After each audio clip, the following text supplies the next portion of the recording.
It's hard to believe that we are almost 3 full months into the year. Next week will be podcast number 77, and it will mark the end of March. But we are still in March now, and there's a couple reviews I wanted to mention this week, as well as clearing some things up about the review process. So Darrell here once again, and the week started off with a lesson in stoner rock. Bacchus Baracus from Scotland, they do stoner rock in the right way. I liked it a lot, but even more than that, I think that it's important to mention once again, as I'm sure I've done before, that when a new album comes your way, in whatever way, you buy the CD, you download it, whatever, you really need to sit and listen to the whole thing. And I think that this album, which is titled Tales of Worries, Woe, and Whatever, is the perfect example of that. Because the album starts out, it's fine, but as the album progresses, it actually gets better with each song. And it culminates in this kind of psychedelic jam, which I really, really enjoyed. And it kind of made the whole album come together in a really significant way. So you can't really just, if you just went on and you hit play and you listen to the song You Want to Deal, it's a good song. And same thing, Man of the North is fine. But as the album goes along, each song is a little bit different, a little bit better, and then it all just makes sense at the end. So if you get the opportunity, definitely check it out. Bacchus Baracus, Tales of Worry, Woe, and Whatever. I think you'll get a kick out of the album, if nothing else. Definitely enjoyable. The same can be said for the new EP by the band Treeburner from Memphis. A 4-piece band, and this is my focus in the review was on the music and the fact that these are friends making music together, and there's something very enjoyable about that aspect of the whole thing. These guys are buddies, and that they're making this music together, and they're just doing it for fun together. And the EP is really good. It has a lot of great aspects to it. There's definitely room for improvement, but if you told me that this band was going to release a full length this year, I would absolutely go out and grab it, because I think it's going to be something special. There's little spots where I hear a little bit of Mastodon almost, and it's got some great stuff in it. It really does. And I think that when you hear a band like this and you hear the attachment they have to their music, I think that makes it all the better. So Treeburner from Memphis and their self-titled EP, which you can listen to on their Bandcamp, which is, thank God, treeburner.bandcamp.com. Then I want to say that having Brian writing for the site has actually been really great for me, because he's done a good job with his reviews, and it has also helped to even some things out for me. So he came along with a review of the new Heavatar album, which is a side project of Van Canto singer Stefan Schmidt, or Stefan Schmidt, I suppose. And I think that Brian really hit the nail on the head with this one, as I think he has before. But the whole side project thing we've talked about at length, and some are great and some are not. And unfortunately, this is one that kind of falls in the middle. Some of it's good, and some of it just seems like it was ill-conceived and half-baked. And I think it really ruins things. He ended up giving it a 6.5 out of 10, which is still a fair mark, and we'll get back to that later. But it fails to deliver on so many levels. And when you're a fan of a band and a member of that band, and they go off and do a side project, sometimes you expect a little more, and I think we all do it. If Tobias Sammet released a horrible Avantasia album, I think there's a lot of people who would be sorely disappointed, if not pissed off. So this was a stumble for Schmidt, and definitely looking forward to more Van Canto output to offset this. Then we moved on to a very interesting EP by the band OOY18. It's their Stahlstadt EP. This is now a one-man band. It had 3 members, down to 1, Michael Zimmel. And the concept of the album is what intrigued me the most, and it made the album make sense. The album is based around, he wanted it to sound like the sounds produced by a steel mill, which kind of leaves this metallic sound over everything. Now, if you don't know that, or if you don't care, if you just want to ignore that fact, then the EP is a little tough to get through. because there's a lot of, just kind of metallic clanging and the feedback and everything, and a lot of cymbals.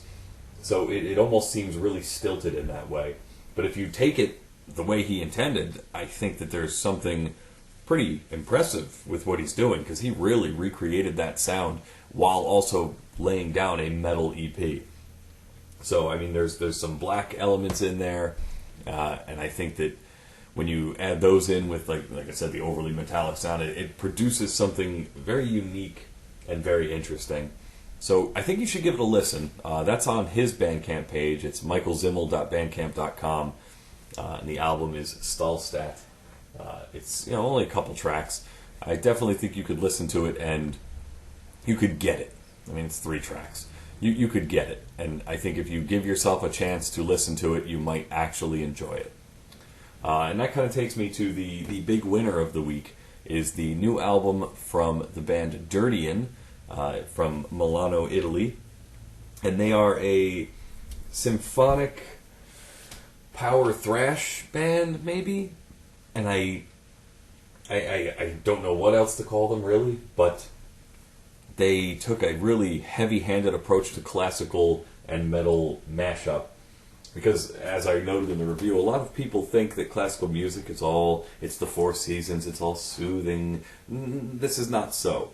If you ever watch the documentary Metal: A Headbanger's Journey, they delve into the relationship between classical and metal, and a lot of the old school classical music had really heavy low end, and the way it was produced, it lends itself well to the metal genre. It wasn't all sunshine and farts, And I think Derdian takes that concept and makes it into something pretty amazing in the modern sense, because there's a lot of classical movements in there, and the arrangements are fantastic, but they managed to infuse that with just heavy thrashing guitars, and you get harmonies, and you get a little bit of aggression, and I think it all comes together in a pretty profound way. And this is a band that, as of right now, does not have a label, as it seems, and that amazes me, because this is something that I think if you put this out to the metal masses, I think you would see quite the response, because this is right up there with bands like Epica and some of the offshoots, whether it's the After Forever, Revamp, bands like that, even Mayan, and it's got some pretty amazing things going on, and I think that this is going to be an album that you, as a symphonic metal fan, yes, you there, you, not, yeah, you'll like this a lot, because I sure as hell did, and I understand that Brian did as well, and I would say he is a symphonic and power metal connoisseur at this point, so that says a lot about the quality of what Derdian have going on their new album, Limbo, which you can order from their site, derdian.com. So now, wanted to tie things up by offering a slight explanation, I suppose, or I don't know how to describe it, but I've been asked several questions by people reading the site who ask about the scoring of albums, and I want to point out how the rating system kind of works, because if you look at a scale of 1 to 10, a lot of people assume that 5 is average. But 5 isn't average. If you were in school and you're taking a test that's graded on a scale of 100 and you got a 50, that is not average. Average, when you take the grading system, a C is around a 70 or 75. So anything in the 7 range is an album that is passable. I would consider average. I would say, deserves another listen. Anything below a 7 is usually kind of the works in progress, or albums that had good songs but didn't really pan out, stuff like that. So, for instance, Brian giving the Heavatar album a 6.5 basically is saying the album has its bright spots but needs some work. Very rarely do you see us get down into the 1, 2, 3, 4 area.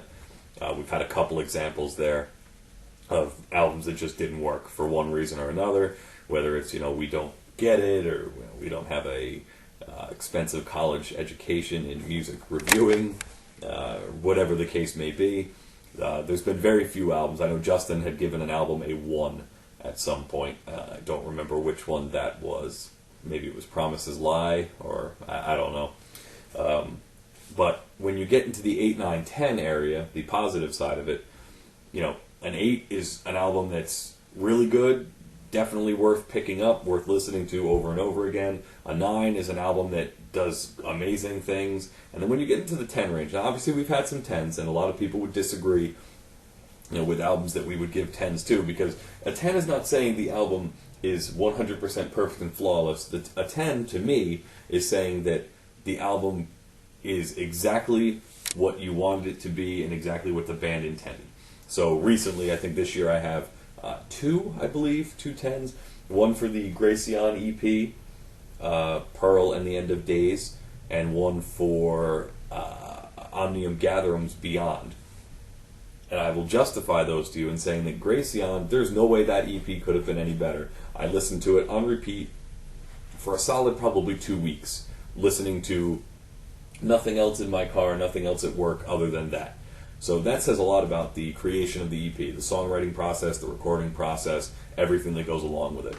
Omnium Gatherum, on the other hand, it gets a 10 because it did something with melodic death metal that I had never really heard before. It took some of the best parts of the genre and it highlighted them and made them even better. So they did something on that album that I never thought. I thought, melodic death had kind of gone as far as it was going to go, and they reinvented it for me at that point. So, that's why that album gets a 10.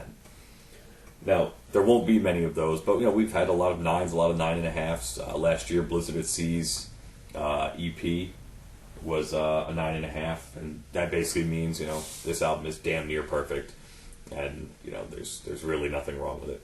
So, I don't want you guys to think that means that every album is awesome, because you'll notice that the good reviews on the site far outweigh the bad ones. And the reason for that being that I have to sit and listen to these. If I'm going to review an album, I want to sit and listen to it several times, 2, 3, 4 times before I do anything. So, how many bad albums do you want to listen to? And if you turn on a bad album, if you like, oh, let me check out this band here, and you hit play and the first 2 songs are god-awful, would you want to sit and listen to it 3 times? So it's a lot easier, I think, and a lot more enjoyable, because, you have to remember, this is a labor of love. And that, I don't get paid for this, we're not making money, this is just purely for the spreading of good or bad music.